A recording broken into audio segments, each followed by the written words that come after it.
कौन बनेगा नेता। नगर निगम के चुनाव पास आने वाले थे। पूरे कानपुर शहर में टिकट को लेकर मारामारी शुरू थी, लेकिन सबसे ज्यादा चर्चा में वार्ड नंबर 40 की सीट थी। वो इसलिए क्योंकि इस बार वहां की सीट महिला के लिए आरक्षित थी। अब सवाल ये था कि चुनाव लड़ेगा कौन। इससे पहले ठाकुर साहब वहां से पार्षद थे और इस बार उन्होंने अपनी पत्नी सीमा ठाकुर को टिकट दिलवाई और ठाकुर साहब की शान के कारण सीमा जी ने 20,000 वोटों से चुनाव जीत लिया। अरे बधाई हो सीमा भाभी, अब तो आप वार्ड की पार्षद बन गई हैं। अब तो हमारे काम आप ही करवाएंगी। अरे ये तो सिर्फ नाम की पार्षद बनी है, वो तो महिला सीट आ गई, वरना पार्षद तो मुझे ही बनना था। अब भले ही चेहरा इसका होगा, लेकिन पावर तो मेरी ही होगी। अरे वाह भाई साहब, क्या दिमाग लगाया है आपने भी। आइए आप लोग, खाना लगा दिया है सबके लिए। सीमा जी पार्षद बन चुकी थीं, फिर भी उनकी एक ना चलती। सारे काम ठाकुर साहब खुद ही संभाल लेते और जहां जरूरत पड़ती वहां सीमा जी का अंगूठा लगवा लेते। सीमा जी ज्यादा पढ़ी लिखी भी नहीं थी।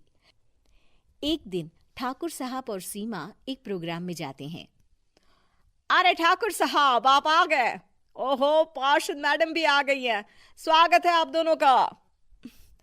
लगता है हमारे पार्षद फंड का सही इस्तेमाल हो रहा है। चलिए अब उद्घाटन करते हैं। ये लीजिए ठाकुर साहब कैची, आप ही सबसे पहले प्रवेश कीजिए। सब लोग आगे निकल जाते हैं और सीमा जी पार्षद होने के बावजूद भी पीछे खड़ी रह जाती हैं। वो देखती हैं कि वेलकम बोर्ड पर उनका नाम है, लेकिन महिला होने के कारण कोई उनका सम्मान नहीं कर रहा। अगले दिन एक आदमी उनके घर आता है। अरे ठाकुर साहब नमस्कार। कल ना हम नोटिस किए कि हमारा घर तो अवैध है और नगर निगम वाले उसे तोड़ने आ रहे हैं। अरे कुछ कीजिए ना ठाकुर साहब। देखो भाई, मैं तो ज्यादा कुछ कर नहीं सकता, पर अगर तुम सबकी जेब गर्म कर दो तो कुछ हो सकता है। कुल मिलाकर 4 लाख लगेंगे। अरे 4 लाख ठाकुर साहब? अरे भाई, मैं अपने लिए नहीं मांग रहा हूँ।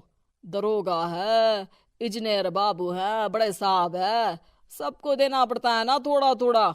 बोलो है मंजूर? तभी वहां अचानक सीमा जी आ जाती हैं। अरे ये आप क्या कर रहे हैं? पहले इन्हीं लोगों से तो आपने वोट मांगे, अब इनसे ही पैसे ले रहे हो। अरे चुप रहो तुम। तुम्हारा काम है सिर्फ अंगूठा लगाना, तुम वही किया करो। मुझे दूसरे काम तुम मत सिखाओ, समझी? और तुम ना जाओ, अब पैसे लेकर आओ, वरना जेसीबी किसी भी वक्त आती होगी। सब कुछ ऐसे ही चलते रहता है। एक दिन सीमा जी और ठाकुर साहब को एक लोकल मीटिंग में बुलाया जाता है। वहां पर कई और अधिकारी लोग भी मौजूद रहते हैं। अब मैं चाहूंगा कि ठाकुर साहब हमारे बीच 2 शब्द कहें। मेरे प्यारे भाइयों और बहनों, आज मेरा सौभाग्य है कि मैं आप सबकी सेवा दिन रात कर पा रहा हूं। आपने मेरी पत्नी को भारी मतों से जिताया है, इसलिए मैं आप सभी का शुक्रगुजार हूं। मैं आप सबसे वादा करता हूं कि हमेशा की तरह हमारे वार्ड में किसी को कोई तकलीफ नहीं आने दूंगा। सभी लोग तालियां बजाने लगते हैं। अब मैं माननीय पार्षद मैडम को स्टेज पे बुलाना चाहूंगा। अपने नाम को बुलाया सुनकर सीमा जी एकदम चौंक जाती है। उन्हें बिल्कुल उम्मीद नहीं थी कि इतनी बड़ी जगह उन्हें मंच पर बुलाया जाएगा। जैसे तैसे वो मंच पर चढ़ती हैं। ऊपर जाते ही सीमा जी को सारी पुरानी बातें याद आ जाती हैं कि किस तरह उनके पति उन्हें कभी भी आगे बढ़ने नहीं देते और उनके नाम से गलत काम करते हैं। वो बोलने लगती हैं। मैं आपके वार्ड की पार्षद सीमा हूं। आप में से बहुत कम लोग ही मुझे जानते होंगे, क्योंकि इससे पहले मुझे कभी ऐसा मौका ही नहीं मिला। सारे मौके मेरे पार्षद पति यानी आपके ठाकुर साहब ही लेते रहे, लेकिन आज ये मौका मुझे मिला है तो मैं इसे ऐसे ही नहीं जाने दूंगी। मैं आपको ये बताना चाहती हूँ कि आपके ठाकुर साहब मेरे नाम की आड़ में गैर कानूनी काम करते हैं, जिस पर अंगूठों के निशान मेरे होते थे। इसीलिए मैं अपनी गलती मानती हूँ और आज अपने पद से इस्तीफा देती हूँ, ताकि आगे से कोई गलत काम ना हो पाए।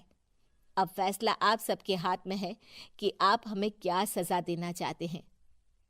सीमा जी की बातें सुनकर ठाकुर साहब के चेहरे का रंग उड़ जाता है और वो शर्म से मुंह नीचा करके वहां से चले जाते हैं और पद से इस्तीफा देकर ही सही सीमा जी अपने आप में आत्मविश्वास महसूस करती हैं।